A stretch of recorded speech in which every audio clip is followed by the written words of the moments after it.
Hey guys, before I get into today's video and what you guys are really here for, I wanted to take time to say a few words on a serious and kind of tragic note.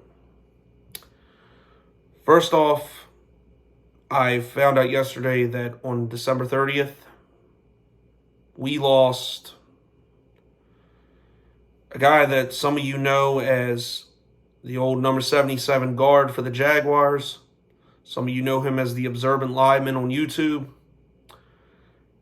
And me, like a lot of other people, know him as Uche Nweri.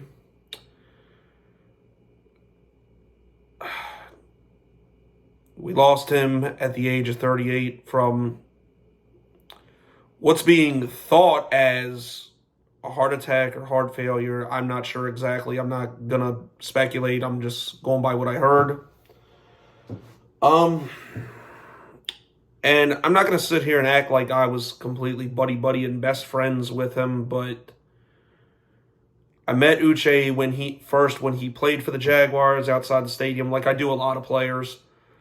And I've had a few conversations with him. I actually had to personally apologize to him when he called out the Urban Meyer thing being a disaster before anybody else did. And he was even nice enough to come in the chat in a few of my live streams. And I'm forever grateful for him for that. Just great man, great husband, great father, great guy, lost way too soon. Way too soon. And may he rest in peace. And my prayers definitely go out to him and his family. And I hope they can all get through this tragedy. And I'm praying for you and your family, Uche. Thank you for everything. Also, I'd also want to offer my condolences to Damar Hamlin and his family. One of the scariest things I've ever seen watching a game of football when, he collapsed on the field and is now in cardiac arrest. And I know people might be asking why I'm bringing this up. One, I feel like it's the right thing to do. And two, what happened to him actually hits kind of close to home for me because almost 2 years ago, even though it's a different situation, my father unexpectedly went into cardiac arrest and had to have the breathing tubes and stuff hooked up to him, and he never came out of it. Now, I remember what my family felt from that tragedy, and my father was, even though he was healthy, he was a 63-year-old man.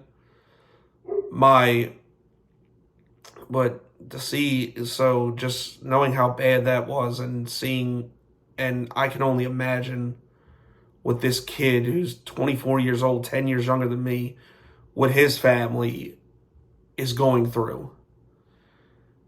And I think I speak for all of America when I say, Damar, I'm praying for you.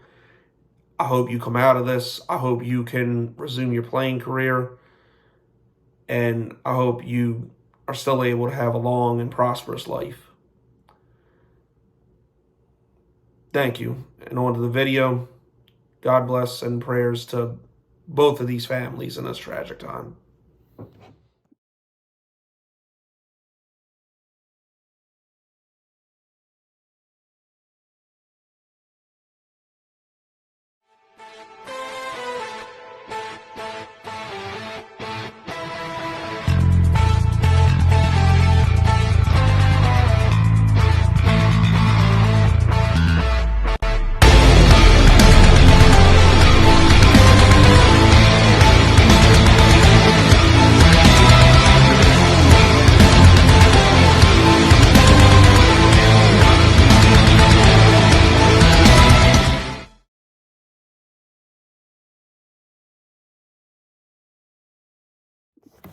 What's good, everybody? This is your boy Jagging Off, the Go to Jags YouTube.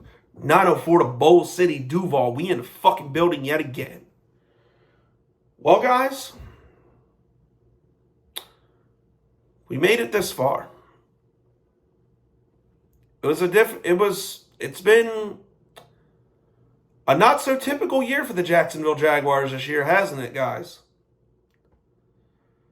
We started out 2-6 in typical Jaguars fashion, but something happened that typically doesn't happen after our bye week.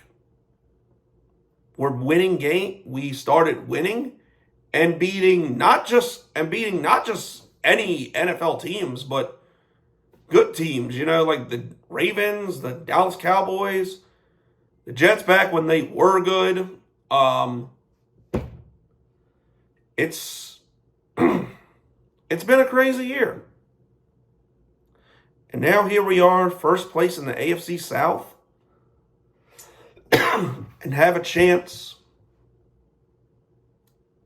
to win the AFC South with one more win. We have a quarterback in Trevor Lawrence who is less than 100 yards away from getting a 4,000-yard season. We have a 1,000-yard receiver again for the first time since 2019 in Christian Kirk. We have another 1,000-yard running back to add to the club in Travis Etienne. Defense is playing good. We have an elite quarterback again in Tyson Campbell. And it's a lot of things going right that Jaguars fans are typically not used to. Now, while those are all great, while those, we can be excited about for the future, I gotta say, without this game Saturday, all of that means nothing to me.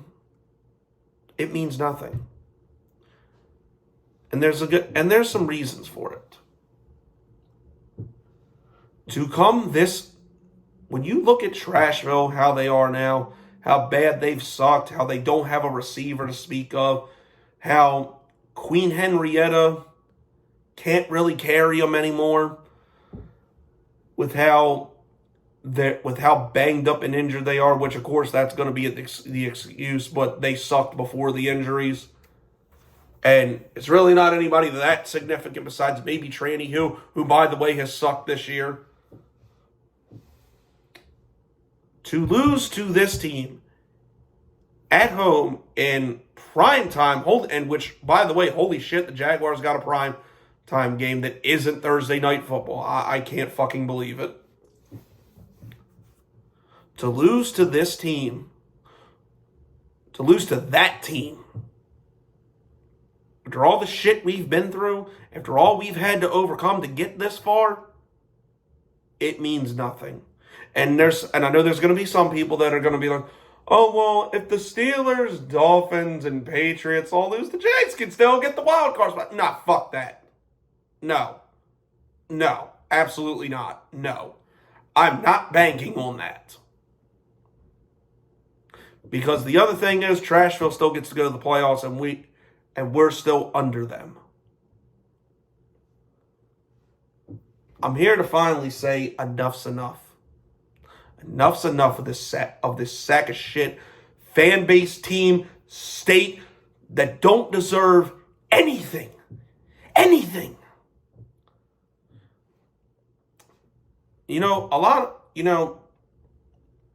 Obviously I despise the state of Tennessee in general.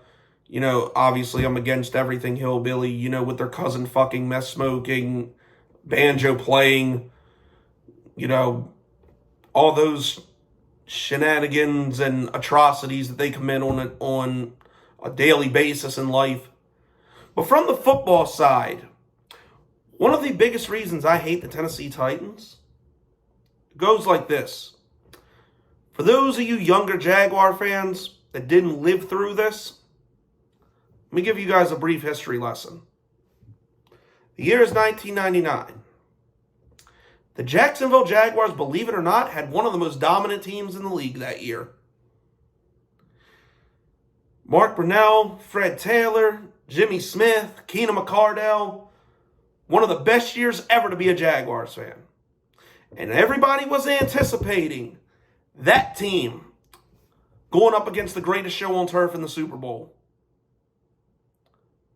And this greatest show on turf eventually won the Super Bowl. Why? Because one team ruined it all. That being the Trashville COVID-9 Titans. They fucking beat us 3 times that year. And it was a disgusting taste in the mouths of every Jaguars fan back then. And it's been something we have not been properly able to avenge for 22 years. Now is finally the time. And I know people say, well, in 2016, we knocked them out of the playoffs. Yeah, but we didn't go and we sucked that year. I know people will talk about the 2017, hey, we won the division. We didn't beat them. And they still made the playoffs. I mean, granted, they got ass blasted by Tom Brady, but still, so did we, basically. Only that was actually a game. We now have the opportunity to finally rid the world and silence these disgusting sacks of shit once and for all. Because this stupid little fluky ass 5-year run that they've had, all we've heard, the Titans are the best team in the NFL. King Henry's gonna get us to the Super Bowl. We're gonna win the Super Bowl. Tighten the fuck up. I don't know about y'all, but I'm fucking sick of it. It's disgusting to see this filth every year claim our division and go to the fucking playoffs. I mean, granted, they lose in embarrassing fashion every fucking year, but still, it's enough. Jaguar fans are tired of it. Hell, even fucking Texans and Colts fans are tired of it. There are Texans and Colts fans that message us Jags fans and say, please beat their asses. Because they're tired of it. They're tired of the same old song and dance with this pathetic fucking team that don't deserve shit. Look at all their fucking games they won this year. With the except, they're all against teams with losing fucking records. They lost to the worst team in football 2 weeks ago. A team that we fucking destroyed last week. And didn't even play our starters the whole fucking game. So that's why I said, they are starting a fucking guy who at one point was our third string quarterback. This game, under the lights, in prime time, on our home turf, this is must win, not just for the playoffs, but for America in general, and for just to finally avenge 1999.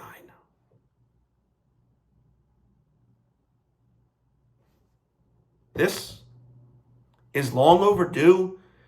It's long deserved from this fucking pathetic team.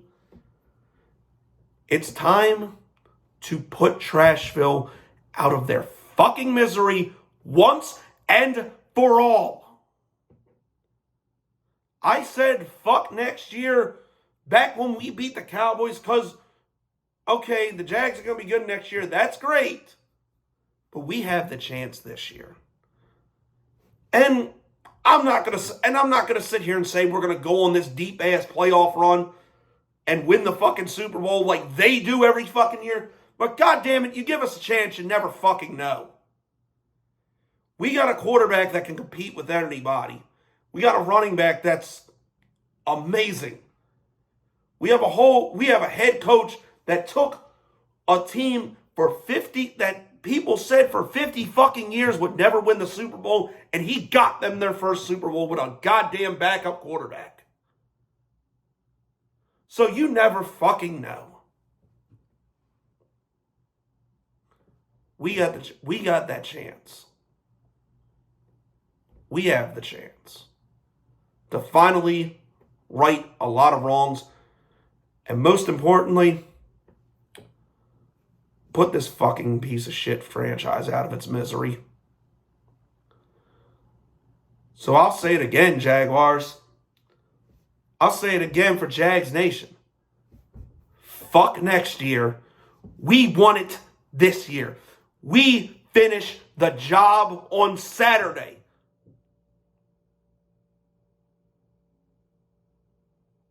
Just fucking win. And matter of fact, don't even just fucking win. I don't want, the win or the technical tie that would get us in or just barely win. No. I want to embarrass Trashville. I want to humiliate them. I want them to be like the week we played them, make it seem like they don't belong on our field, because they fucking don't. They don't. Buck next year. Handle your business. Finish the fucking job. Give Uche Nweri something to smile about in heaven, because all he ever wanted to see was this team fucking thrive. And he unfortunately isn't here on this earth to see it, but he can see it from heaven. Finish the job, Jaguars. End Trashville's little reign once and for all. This has been your boy Jagganoff, the fucking goat of Jags YouTube. Go Jags. Duval till I die. Fuck next year. Finish the job, Jaguars. And I'm gone. Duval! Let's fucking go.